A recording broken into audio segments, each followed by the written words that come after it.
Pasteur, prêchez-nous la vérité. Prophète, prêchez-nous la vérité. Évangéliste, prêchez-nous la vérité.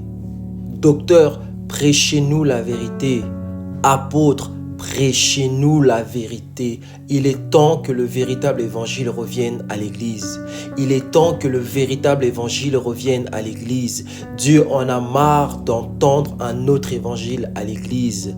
Dieu n'a jamais promis à tous ses enfants qu'ils seraient tous milliardaires. Dieu n'a jamais dit à tous les hommes qu'ils allaient tous se marier.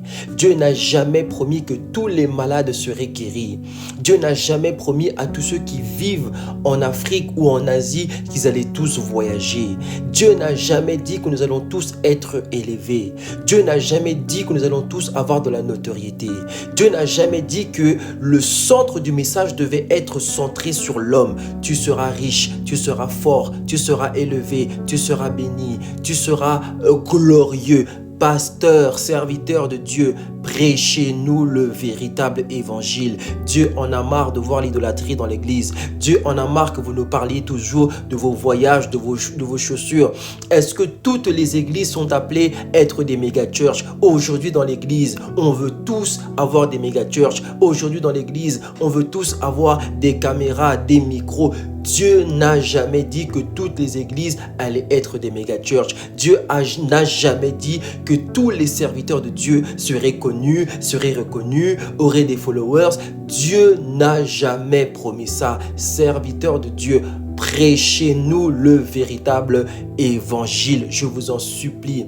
L'apôtre Paul dans Galates 1, 6 à 8 va dire « Je m'étonne de la rapidité avec laquelle vous abandonnez celui qui vous a appelé par la grâce de Christ pour vous tourner vers un autre évangile. » Comme s'il pouvait y avoir un autre évangile. Mais il y a des gens qui sèment le trouble parmi vous et qui veulent renverser l'évangile de Christ.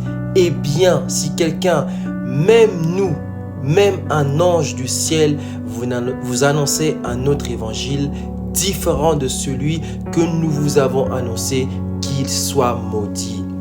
Il y a la malédiction dans l'église aujourd'hui parce qu'il y a un autre évangile qui est prêché. L'église doit se réveiller. L'église doit revenir au véritable évangile. Arrêtez de nous faire des promesses que Dieu n'a jamais faites. Arrêtez de faire miroiter les gens avec des dîmes, avec des offrandes, avec des promesses qui ne viennent pas de la part de Dieu. Sinon, c'est la malédiction qui va couler sur votre vie. Sinon, c'est la malédiction qui va couler sur le peuple. Sinon, c'est la malédiction qui va couler dans l'œuvre de Dieu.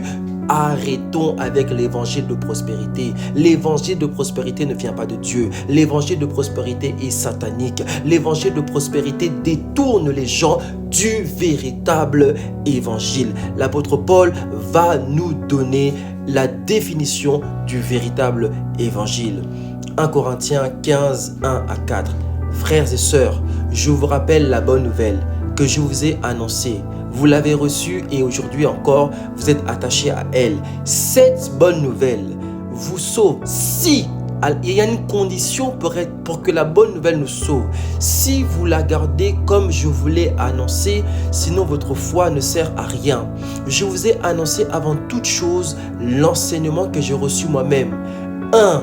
Le Christ est mort pour nos péchés, comme les livres saints l'avaient annoncé. On l'a mis au tombeau et le troisième jour, Dieu l'a réveillé de la mort, comme les livres saints l'avaient annoncé.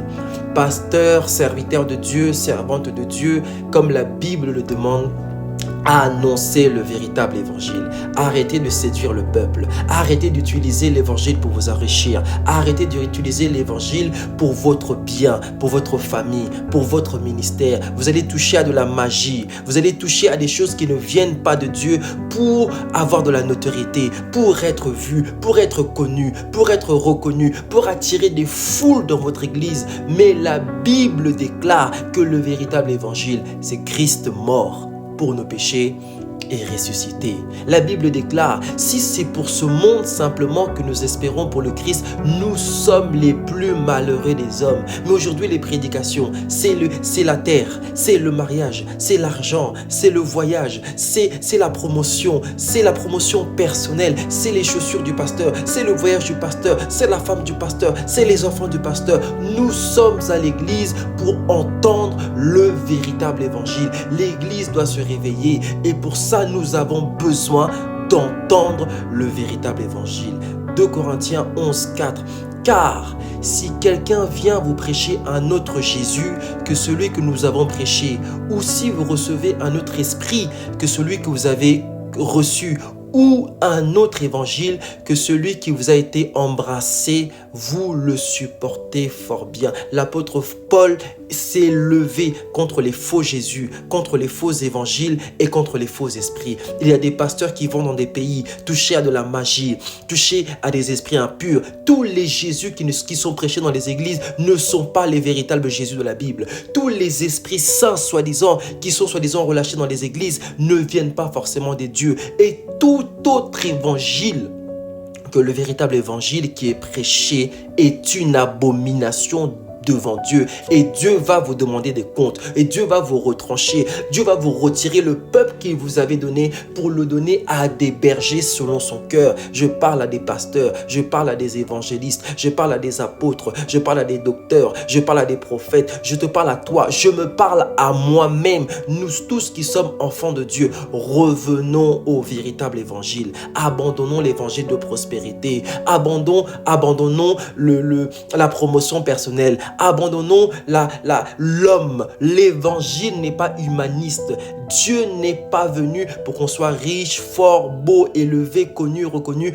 Dieu est venu pour nous délivrer de nos péchés, pour nous sauver. Alors oui, dans Jean 10, 10, il dit qu'il est venu pour que les brebis aient la vie et en abondance. Mais cette abondance-là ne doit pas devenir le seul message qui est prêché à l'église. L'église doit se réveiller et revenir au véritable évangile. Jésus mort et ressuscité, afin que quiconque croit en lui ne périsse pas, mais qu'il ait la vie éternelle. Revenons au véritable évangile.